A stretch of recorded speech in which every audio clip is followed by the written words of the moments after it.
I can't remember his name. The human brain's a pretty wonderful thing. It seems to have this ability to mask, to blot out things that we're not able to remember or that we're not comfortable with, or things that will affect us in a negative sort of way, and then let us remember those things at a time when we're able to. This quilt actually started with the fabric. I dyed this fabric over 2 days. These are the only colorways that I used, and that's unusual for me because I usually have a lot of variety in what I do.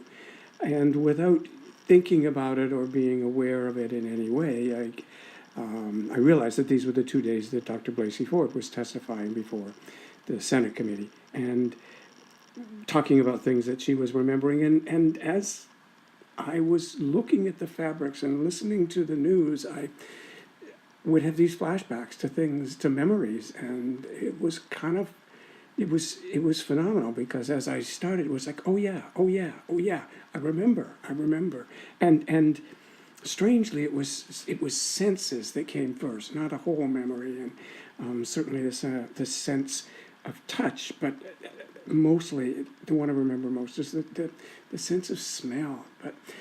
And when the whole memory came back, it was pretty terrible. It wasn't pleasant for me at all, but I was able to deal with it because my brain had saved it for a time when I would be able to deal with it. And I've thought a lot about whether or not I wanted to do the quilt, and I know that I needed to do the quilt. And then I thought a lot about whether or not I would tell the story that goes with it, and I just have decided that I need to, that it's not dirty, I did nothing wrong. It's a fact of life. We need to talk about these things. We need to have them out in the open. Since I posted this to the men's list, men's quilters list, I've had 12 other men come forward and tell me about similar experiences. So it does need to be talked about. I do, though, however, want to say, I don't in any way want this to take away from the Me Too movement or be compared to it or considered part of it. The Me Too movement involves women, and I have so many friends who have stories of horrific things that have happened to them. With women, it is systemic. With men, it's occasional.